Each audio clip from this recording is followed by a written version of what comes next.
নমস্কার দর্শক বন্ধু, আমি পণ্ডিতজি ভিঘুর জাতক বলছি। 7ই ফেব্রুয়ারি থেকে অর্থাৎ 7th ফেব্রুয়ারি থেকে কেতু কন্যা রাশির চিত্রা নক্ষত্র থেকে হস্ত নক্ষত্রে প্রবেশ করলো, থাকবে 10ই নভেম্বর 2024 পর্যন্ত। কেতু বর্তমানে স্পষ্ট অর্থাৎ ট্রু অবস্থায় থাকবে এবং আগামী 4th মার্চ থেকে কেতু মীন অবস্থায় থাকবে। অর্থাৎ কেতু মূলত কন্যা রাশির হস্তা নক্ষত্রে অবস্থান থাকবে 7ই ফেব্রুয়ারি থেকে 10ই নভেম্বর 2024 পর্যন্ত। সেক্ষেত্রে কি ফল দিতে পারে? কেতু এতদিন ছিল কন্যা রাশির চিত্রা নক্ষত্রে। চিত্রা নক্ষত্র মূলত মঙ্গলের নক্ষত্র। এখন যেহেতু 7ই ফেব্রুয়ারি কেতু হস্তা নক্ষত্র অর্থাৎ চন্দ্রের নক্ষত্রে থাকবে 10ই নভেম্বর পর্যন্ত। মঙ্গল এবং কেতু সর্বদা হচ্ছে মিত্র, অর্থাৎ কেতু এতদিন অবস্থান ছিল মিত্র নক্ষত্রে, কিন্তু কেতু এবং চন্দ্রের সম্পর্ক কিন্তু মিত্রতা নয়। চন্দ্র কেতু মূলত শত্রু সম্পর্ক, অর্থাৎ কেতুর শত্রু নক্ষত্রে কিন্তু প্রবেশ থাকবে 10ই নভেম্বর পর্যন্ত। সেক্ষেত্রে কিছু কিছু রাশি জাতক জাতিকাদের নানাবিধ প্রতিকূলতা দিতে পারে। কেতু কি ধরনের প্রতিকূলতা দেয়? কেতু মূলত জন্মছকে কিভাবে তার ফল দান করে একটি রাশিচক্রে? আমরা জানি মূলত কেতু যে ভাবে অবস্থান করে সেই ভাবপতির অবস্থানের উপরে কিন্তু কেতু তার রেজাল্ট দিয়ে থাকে একটি রাশিচক্রে। অর্থাৎ যেমন ধরুন, কেতু বর্তমানে অবস্থান করছে কন্যা রাশিতে। কন্যা রাশির অধিপতি কারক গ্রহ হচ্ছে বুধ। বুধের অবস্থান গোচরে যখন বুধ 12টি রাশির উপর পরিক্রমা করবে, বুধের অবস্থানের স্বরূপ কিন্তু কেতু তার গোচরে ফল দান করবে। অর্থাৎ বুধ এখন বর্তমানে মকর রাশিতে অবস্থান করছে। বুধ মকর রাশিতে যদি শুভ অবস্থায় থাকে, সবল অবস্থা থাকে, তবে কিন্তু কেতু তার শুভ ফল দান করবে। যদি বুধ গোচরে যদি নিচস্থ থাকে, বুধ যদি গোচরে পাপগ্রহ যুক্ত অবস্থা থাকে, বা বুধ যদি কখনো গোচরে কম্বাস্ট অবস্থা থাকে, সে সময় কিন্তু কেতু তার গোচরে ফল দান করতে পারে না। বুধ যখন সবল অবস্থা থাকবে, অর্থাৎ বুধ যদি তুঙ্গি থাকে, বুধ যদি স্বক্ষেত্র থাকে, বুধ যদি শুভ গ্রহ যুক্ত অবস্থা থাকে, তাহলে কিন্তু অবশ্যই শুভ ফল দান করতে পারে একটি জাতক জাতিকা তার রাশিচক্র অনুযায়ী, জন্মকালীন বা গোচরেও ঠিক তাই। এক্ষেত্রে যেহেতু কেতুর তার নক্ষত্রের পরিবর্তন ঘটেছে, নক্ষত্রকে অর্থাৎ হস্তা নক্ষত্র মূলত চন্দ্রের নক্ষত্র। চন্দ্র নক্ষত্র কিন্তু কেতুর অবস্থান কখনো শুভ নয়। চন্দ্র কেতুর যোগ মূলত আমরা যদি জন্মছকে থাকে, অনেক ক্ষেত্রে বলা হয় সাধু সর্পযোগ। সাধু সর্পযোগ কিন্তু কখনো শুভ ফলও দান করে বা কখনো অশুভ ফলও দান করে। সাধু সর্পযোগ নিয়ে আমি এর আগেও ভিডিও তৈরি করেছি।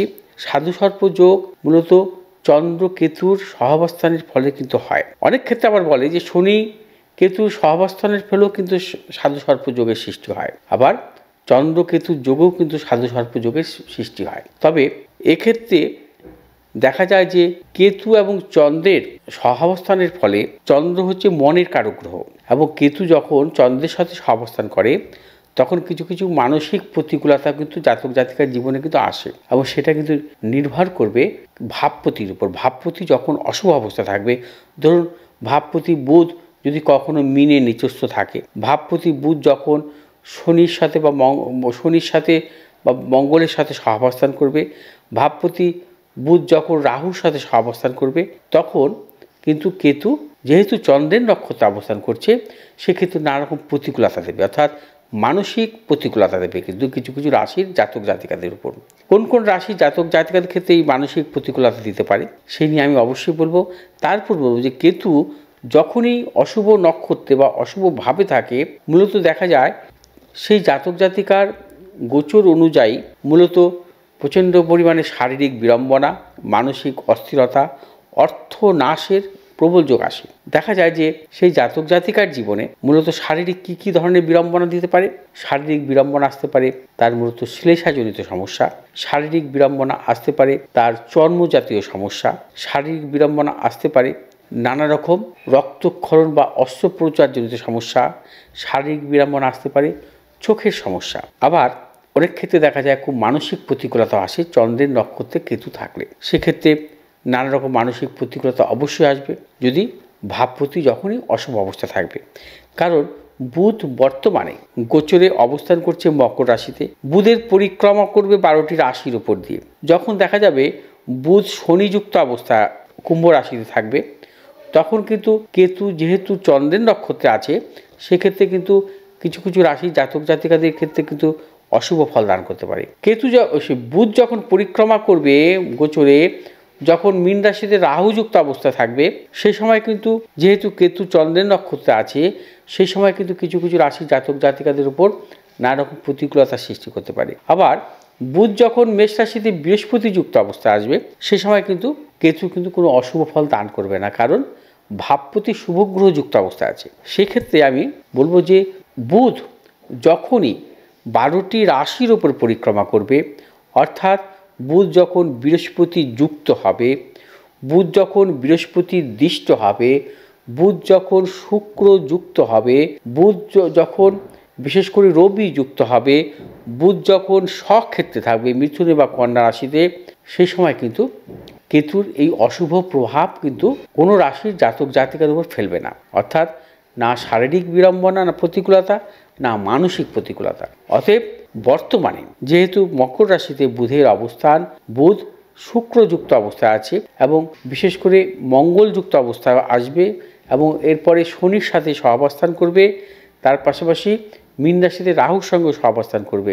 অর্থাৎ তখন কেতু থাকবে হস্তা নক্ষত্রে, চন্দ্রের নক্ষত্রে।